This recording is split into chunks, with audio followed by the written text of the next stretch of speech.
So, hello guys. Good afternoon. Good afternoon. So, may ituturo po ako sa inyo kung paano mag-reset ng oras sa ating Inmax. Yan, version 2. Ayan po. Wi-Fi connect. So, dati po kasi, nung nagtanggal ako ng battery, kasi may ginawa ako, is nahirapan ako kung paano maibalik yung oras kasi nabago siya sa ating Inmax. Nabago siya. So, hinanap-hanap ko, kinapakapa ko lang, so hanggang nakuha ko rin katagalan. So, ito is i-share ko lang sa inyo kung paano pala ang pag-change ng oras sa ating mga Inmax. So, ang una natin gagawin is i-on lang po natin. Yan, uun natin. Naka-on na siya. Yan. Naka-on na siya. Tapos, may pipress tayo dito sa may harap na to. Ayan. Yan yung menu. Paglilipat-lipat. So, makikita mo lahat dyan sa monitor. So, ang una natin gagawin is magpipindot muna tayo ng isa. Yan, para sa average ng eco sa gas. Tapos kung naka-eco siya para mas tipid siya. Tapos pangalawa, yan. Tapos yung pangatlo is yung battery. So 12.5 dahil madalang ko lang mapaandar. So medyo may na ang karga. Dapat yan, mga 12.5, 13, ganon ang pinaka-normal niya. Tapos sunod naman, sa TCS niya, yan, naka-on siya. Ibig sabihin, pag TCS is pag city sa ano yan, sa center stand. So mamaya ipapakita ko kung para saan ang TCS na yan.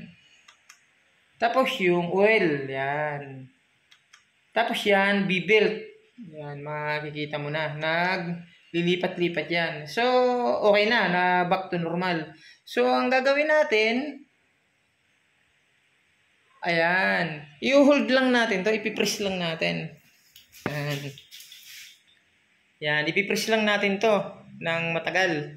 Hanggang, pag na-press natin ng matagal, hanggang sa lumabas yung time niya. Yan, magbiblink siya. So, ang gagawin natin, pag ililipat natin is, magpipindot tayo ng isa dito. Yan. Press tayo ng isa. Yan, naging 6 na.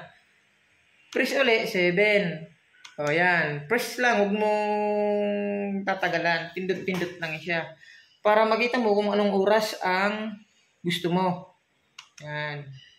9, 10, 11, 12. Tapos back to 1, 2, 3, 4, 5. Yan. So, ibabalik natin sa 5. Tapos naman, pag nandiyan na yung 5 is, ipipress uli natin. Yan, para sa minutes. Yan. Ipipress uli natin to.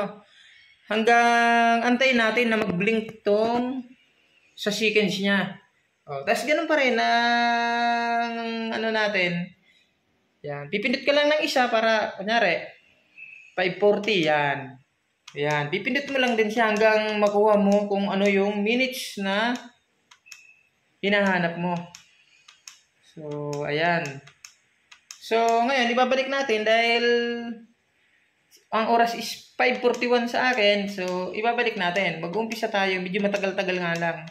Uumpisa tayo sa, ayan, habulin natin. Ayan. Press lang ng press, ganyan lang. Ayan. Hanggang makuha mo yung minutes na gusto mo sa time na hinahanap mo. So, ayan. Hanggang sa, kasi dito, yan, 40 to. Oh. Tapos, okay na. Okay na yan. Ayan. So, yung TCS naman pala na sinasabi ko, is ituturo ko sa inyo. Ganito yan. So, di ba nakauna?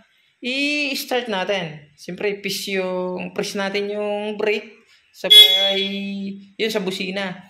Tapos, ito naman, sa handbrake, yan, press natin. Tapos, start natin. Yan.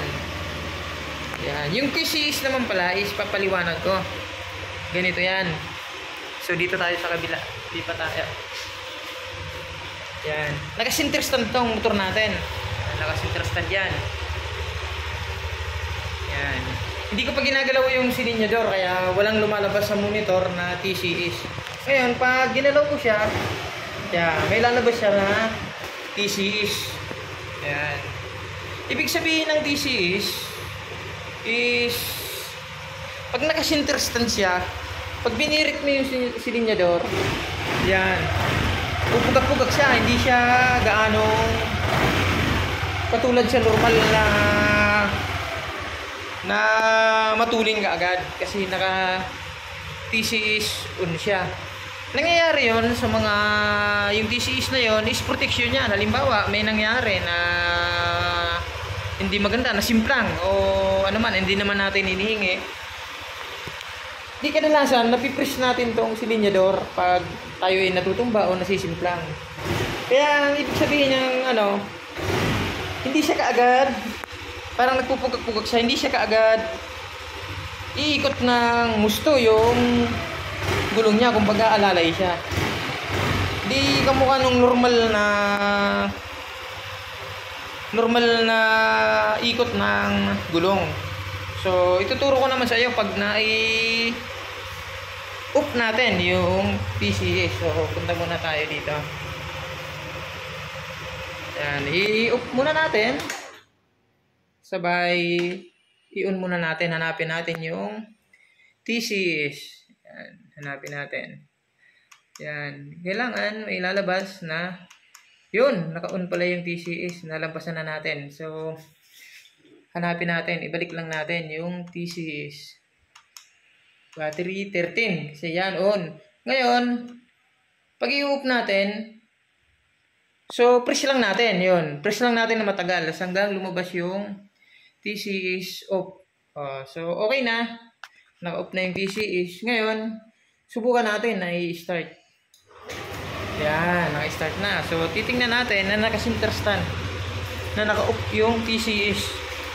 So isilinyador ko. O yan, di ba? Pag sinilinyador ko, back to normal, kamukha sa mga stock na kamukha mga scooter na walang TCS. Kahit na nag-center stand siya, may papaandar mo siya nang walang TCS. So ibig sabihin yan is pag natumba o naka-center stand, pag binira mo yung silinyador is iikot siya nung yun sa bilis na gusto mo.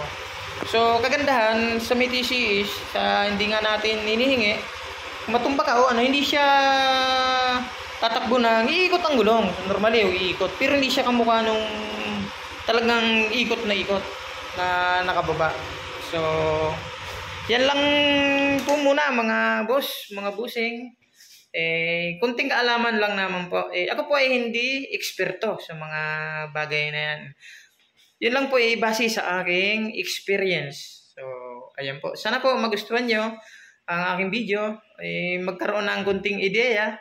Basta po wag rin po natin kalimutan na mag-like, subscribe, at pakipollow na rin po ang aking page, aking YouTube channel. So maraming salamat po at mag-iingat po tayo parati. Yan, God bless po. So abangan niyo po yung mga susunod na video ko. May mga ipapakita po ako sa inyo na sana